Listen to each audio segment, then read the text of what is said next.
السلام علیکم. ابھی کچھ دنوں پہلے ایک ویڈیو کا کلپ وائرل ہوا ہے جس میں ہمارے بابا کو گولیاں مار کے بے دردی سے شہید کیا گیا ہے.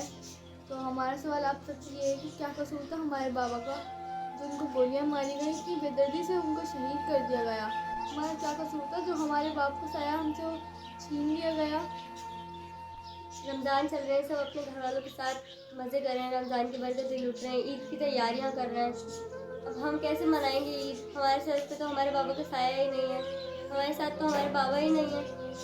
ہم جو مانگتے تھے ہمارے بابا ہمیں وہی دلاتے تھے، ہم جو کہتے تھے وہ کرتے تھے. اب کون اٹھائے گا ہماری ذمہ داریاں؟ کون پڑھائے گا ہمیں؟ ہمیں کبھی کسی چیز کی کمی محسوس نہیں ہونے دی. ہماری ساری ضرورتیں، ساری ہماری خواہشوں کو پورا کیا انہوں نے. اب کون ہے ہمارا؟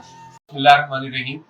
یہ 51 B میں محمدی کالونی ہے اورنگی، اور آپ نے دیکھا ہوگا پچھلے دنوں ان بچوں کی طرف سے ایک بات آئی تھی کہ ان کے والد کو جمع سالی میں مظلومانہ طریقے سے شہید کر دیا تھا اسٹریٹ کرمنل نے، اور سر عام ان کو گولیاں ماری تھی، چیزیں چھین لی تھیں. اب ظاہر ہے کہ یہ ایک ایسی بستی ہے جس میں بڑی مشکل سے لوگ اپنی معاشی ضروریات پوری کرتے ہیں، محنت مزدوری کرتے ہیں، جابس کرتے ہیں اور اپنے بچوں کا پیٹ پالتے ہیں، ان کی تعلیم کا خیال رکھتے ہیں. محمد حسیب جن کو شہید کیا گیا وہ اس لحاظ سے بہت اہمیت رکھتے ہیں کہ اپنی پریشانی کے باوجود اپنے بچوں کو بہت اچھی طریقے سے پڑھا رہے تھے اور سفید پوشی کے ساتھ زندگی گزار رہے تھے. اب ظاہر ہے کہ ان کے خاندان پہ جو وقت اس وقت آیا ہے اس پہ ہم ان کو تنہا نہیں چھوڑ سکتے. انشاءاللہ ان بچوں کے اوپر ہم نے اپنا ہاتھ رکھا ہے. جماعت اسلامی کے تمام یہاں کے جتنے ذمہ داران ہیں یہ ان کی دیکھ بھال بھی کریں گے. ان کے کیس کے حوالے سے بھی میں کہنا چاہتا ہوں کہ دیکھیں بنیادی طور پر یہ جو حالات ہیں اس کی ذمہ داری حکومت پر عائد ہوتی ہے. ہمارے چیف منسٹر صاحب کی ذمہ داری بنتی ہے کہ وہ دیکھیں کہ یہ پولیس کے نظام میں ہو کیا رہا ہے، یہ قتل عام کیوں ہو رہا ہے. بغیر کسی وجہ کے چھوٹی چھوٹی چیزوں کے لیے لوگ جان سے مار دیتے ہیں، پورے پورے خاندان برباد ہو جاتے ہیں اور کوئی پوچھنے والا نہیں ہوتا. ایک دن خبر چلتی ہے اور اگلے دن سب اپنے اپنے کاموں میں لگ جاتے ہیں. میرا یہ مطالبہ ہے کہ قاتلوں کو پکڑا جائے، اور بار بار یہ بات پتہ چل رہی ہے کہ جتنے بھی کرمنل واقعات ہوتے ہیں اس میں خود اندر سے محکمے کے لوگ ملے ہوئے ہوتے ہیں. ان سب چیزوں کو بھی دیکھنا چاہیے، قاتلوں کو پکڑا جائے. اور دوسری بات میرا مطالبہ یہ ہے کہ اس پوری فیملی کے لیے کمپنسیشن ہونی چاہیے، اور یہ حکومت کی ذمہ داری ہے. ظاہر ہے کہ جو اس طرح سے مظلومانہ قتل کیا جائے جس کا کوئی قاتل سامنے نہ ہو، اس کی ذمہ داری حکومت پر عائد ہوتی ہے. تو آپ بجائے اس کی کہ ذمہ داری کو قبول کریں، ان کو ایسی طرح چھوڑ دیتے ہیں بچوں کو، ان کی فیملیز کو. تو یہ حکومت کی ذمہ داری کہ ان کو کمپنسیشن دیں، اور اس کے لیے جماعت اسلامی باقاعدہ کام کرے گی.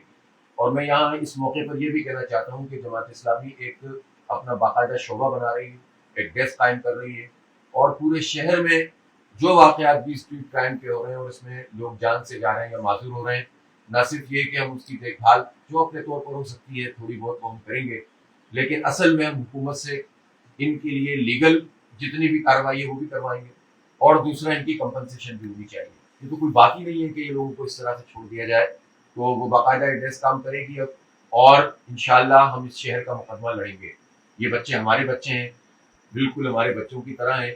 جو ہم سے ہو سکے گا ان کی تعلیم کے لیے ہم اپنے اس پورے جو پروجیکٹ ہیں اس میں انشاءاللہ ان کو شامل بھی کر رہے ہیں. لیکن یہ کسی پارٹی یا این جی او کا کام نہیں ہے، یہ حکومت کا کام ہے کہ وہ اس طرح کے معاملے کو جو ہے وہ دیکھے. اور جو ظلم اس شہر میں ہو رہا ہے، ایسا لگ رہا ہے کہ یہ شہر بالکل لاوارث ہو گیا ہے، کوئی پوچھنے والا نہیں ہے. اس پر اپنا کوئی جو ہے حکومت کو اپنی کوئی اس کی کارروائی سامنے آنی چاہیے. ورنہ پھر یہ لاوا پک رہا ہے، اور یہ لاوا پھر جب پھٹے گا تو پھر کسی کے بس میں کچھ بھی نہیں رہے گا. کب تک مارو گے نوجوانوں کو؟ کب تک ہمارے خاندانوں کو برباد کرو گے؟ کوئی پوچھنے والا نہیں ہے. آئی جی صاحب، ڈی آئی جی صاحب بات کرو تو یہ لوگ اپنی اپنی کہانیاں دیتے ہیں کہ بھئی ایسا ہے، نیو یارک میں اتنے قتل ہیں، لندن میں اتنے قتل ہوتے ہیں. تو بھائی نیو یارک کی پولیس اتنے بھتے دیتی ہے کیا؟ کیا لندن کی پولیس اس طرح سے ٹھیلوں سے پیسے پکڑتی ہے؟ وہاں پر جو ہے وہ خود پولیس کے اندر بیٹھے ہوئے لوگ یہ سارے مجرمانہ کارروائیاں کر رہے ہوتے ہیں. کیا وہاں اس طرح کے کارروائیاں ہوتی ہیں کہ جس میں پرائیویٹ گارڈ رکھے ہوئے ہوں کسی ایس ایچ او نے، اور وہ چلتے ہوئے نوجوانوں کو گولی مار دے، جس طرح گولی مار میں اس طرح سے ہوا ہے؟ کوئی وہاں ایسی پولیس ہوتی ہے کہ کوئی قتل ہو جائے اور پولیس اس کو چھوڑ دے؟ کارروائی ہوتی ہے، پوری منطقی انجام تک پہنچایا جاتا ہے. تو ہمیں یہ کہانیاں نہ کروائی جائیں کہ فلاں جگہ پر اتنے قتل ہوتے ہیں اور فلاں جگہ پر یہ سب کچھ ہوتا ہے. ہمارے ٹیکسوں کے پیسوں سے نظام چل رہا ہے. ہم پیسے دیتے ہیں تو آپ کی نوکری لگتی ہے، اور آپ اگر ہمیں تحفظ نہیں دے سکتے، ہمارے بچوں کو تحفظ نہیں دے سکتے، ہمارے جوانوں کو تحفظ، ہماری خواتین کو تحفظ نہیں دے سکتے، تو آپ کس کام کے ہیں؟ اس لیے اس حق کے لیے ہمیں اٹھنا ہوگا، اور انشاءاللہ جماعت اسلامی اپنا رول ادا کرے گی. جماعت اسلامی پر لوگوں نے اعتماد کیا ہے، جماعت اسلامی شہر کی سب سے بڑی جماعت ہے. انشاءاللہ ہم اپنا فرض ادا کریں گے اور اس شہر کے ایک ایک بچے کا، ایک ایک جوان کا مقدمہ لڑیں گے انشاءاللہ.